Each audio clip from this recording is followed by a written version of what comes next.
11th class chemistry NCERT topic 2.4.1 structure of atom explanation of line spectrum of hydrogen। Okay, इसके बारे में तो पहले भी डिस्कस हुआ। तो लाइन स्पेक्ट्रम क्यों बनते हैं उसके बारे में एक्सप्लेनेशन है। The explanation will be given on the respect of energy. Line spectrum observed in case of hydrogen atom can be explained quantitatively using Bohr model। Okay, according to assumption 2, radiation is absorbed if the electron moves from the orbit of smaller principal quantum number to the orbit of higher principal quantum number। Okay, मतलब ये हुआ कि ये वाला n = 1 है, यहाँ से 2 में गया तो एनर्जी यहाँ से यहाँ तक जाएगा तो एनर्जी एब्जॉर्ब होगा, और 2 से 1 में आएगा तो एनर्जी रिलीज होगी।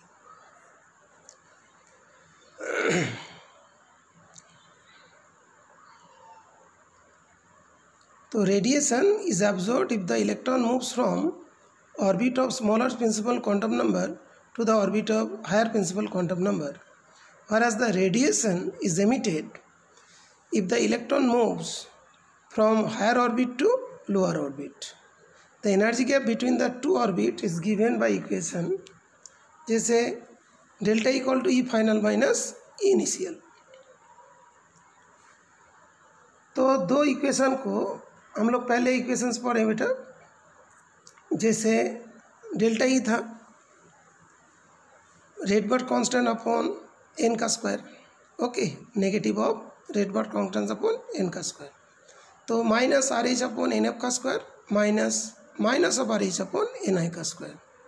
सॉल्व करके कितना आएगा, delta E equals to R H 1 upon N I का square minus 1 upon N F का स्क्वायर।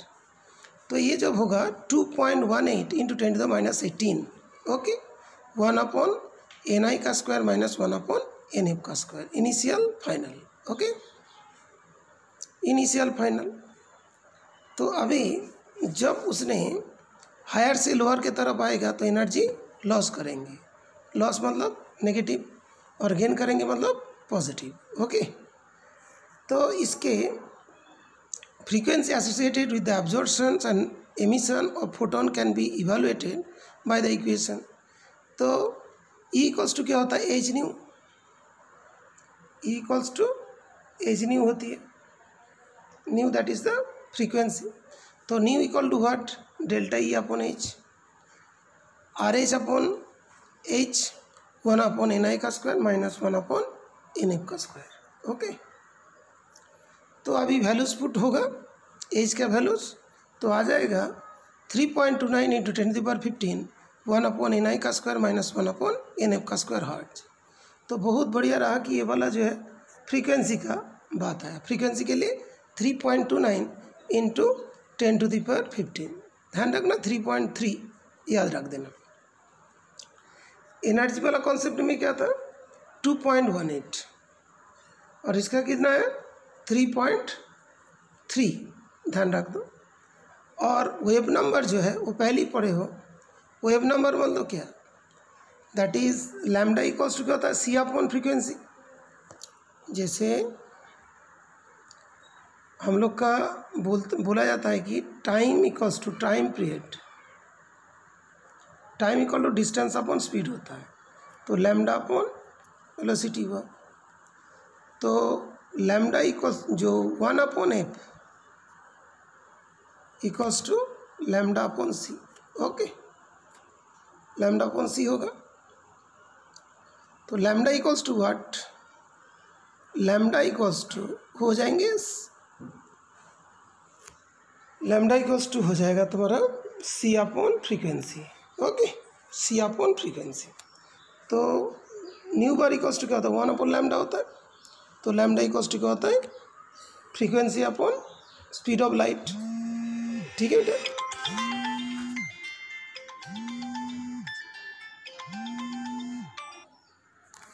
फ्रीक्वेंसी अपॉन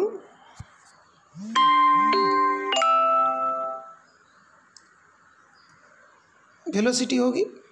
तो RH upon HC 1 upon NI का स्क्वायर माइनस 1 अपॉन NF का स्क्वायर। ओके, तो इसमें से जो हम लोग का ओनली इतना ही ध्यान रखना है, जो RH अपॉन C कितना था 3.29, तो 3.29 10 to the power 15 upon 3 into 10 to the power 8, तो 1.09677 into 10 to the power 7 1 upon NI का स्क्वायर माइनस 1 अपॉन NF का स्क्वायर पर मीटर। तो सेंटीमीटर में जैसे ध्यान रखते थे यहाँ पे पर मीटर में। ओके, तो ये भी इक्वेशन आसान है। तो इन case of absorption spectrum NF greater than NI,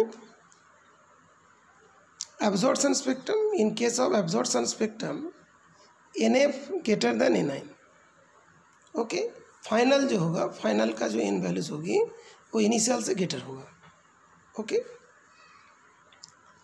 and the term in the parenthesis is positive and energy is absorbed. देखो यहाँ पे जो लिखा था ना, तो पॉजिटिव वैल्यूज आती है डेल्टा ई का, दैट मीन्स एनर्जी एब्जॉर्ब हो रहा है, और डेल्टा का वैल्यू नेगेटिव आए तो एनर्जी रिलीज हो रहा है। Okay, clear. तो ये चीज़ लिखा गया। Expression 2.17 similar to that used in Rydberg derived empirically using the experimental data available at that time. Further each spectral line whether in absorption और एमिशन, हायर एनर्जी से लोअर में आएगा तो एमिशन होगा, लोअर से हायर में जाएगा तो एब्जॉर्प्शन होगा। Can be associate to a particular transition in hydrogen atom. In case of large number of hydrogen atoms different possible transition can be observed and thus leading to the large number of spectral lines. Okay, तो यहाँ से एक important बात है, large number of spectral lines होगा। Okay, अब बेटा एक तो चीज़ भूल गया, होमवर्क के बारे में लिखा नहीं, पहले ये चीज़ कर लेते हैं, यहाँ से तो कोई बात नहीं। हाँ, तो रेडबर्ग की जो इक्वेशन जो है ना, यहाँ पे जो ज़्यादा कुछ नहीं, पहले सब पढ़ चुके हो। एनर्जी के रेस्पेक्ट में इक्वेशन ये हुआ, फ्रीक्वेंसी के रेस्पेक्ट में ये वाला हुआ, in terms of wave number ये वाला हो गया। ओके, और वेलोसिटी का रेस्पेक्ट में हमने कुछ क्वेश्चन दिया था जो एम्स वगैरह में आए थे, तो वेलोसिटी वाले डेरिवेशन कराना पड़ेगा तब होगा।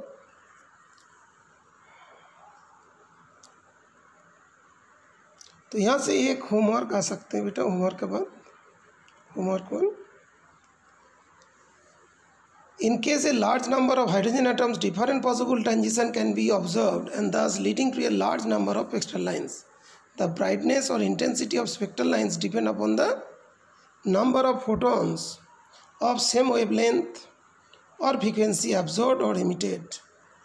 तो ध्यान रखना, एक तो हो गया जो वन में क्या है, नंबर ऑफ एक्स्ट्रल लाइन्स क्या होता है जब बहुत सारे एटम्स इन्वॉल्व होते हैं, और ब्राइटनेस और इंटेंसिटी किसके ऊपर डिपेंड करते हैं, number of photons of same wavelength और फ्रीक्वेंसी एब्जॉर्ब्ड और इमिटेड। मतलब नंबर ऑफ फोटॉन्स के ऊपर डिपेंड करते हैं ब्राइटनेस और इंटेंसिटी। ओके, इंटेंसिटी तो जानते हो, एनर्जी पर यूनिट एरिया पर unit time. Okay,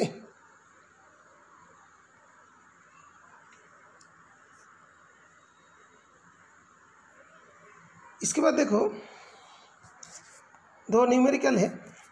what are the frequency and wavelength of photon emitted during a transition from n = 5 state to n = 2 state. ठीक है, n = 5 से n = 2, तो सेम इक्वेशन को पुट करोगे, इनिशियल माइनस फाइनल, तो 5 से 2 में गया, 5 to 2, तो एनर्जी रिलीज होगा, तो दैट मीन्स इसके आंसर नेगेटिव में है, तो it means it is energy emitted, negative में आंसर आया। तो ध्यान रखना, जो 2.18 × 10⁻18 1 अपॉन NI का स्क्वायर माइनस 1 अपॉन NF का स्क्वायर, यहाँ से 5 से 2 में जा रहा है, नेगेटिव में आंसर आया, तो एमिशन ऑफ एनर्जी। ओके, इस तरीक़ा से इक्वेशन को ध्यान रखें। अब फ्रीक्वेंसी बोला, तो फ्रीक्वेंसी इक्वल टू जो एनर्जी को इससे डिवाइड करेंगे तो हर्ट्ज में आ जाएंगे, लैम्डा सी अपॉन फ्रीक्वेंसी तो लैम्डा आ जाएंगे। ठीक है बेटा। लेकिन एमसीक्यू सॉल्व करने के लिए जो थोड़ी देर पहले हम लोग फ्रीक्वेंसी वेव नंबर का डायरेक्ट फार्मूला याद रखा था उसे याद रखना पड़ेगा।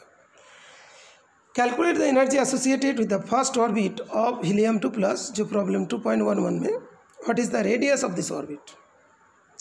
एन का क्या होता है पहले ही पढ़े हो, -2.18 × 10⁻18 Z² अपॉन n² पर एटम में।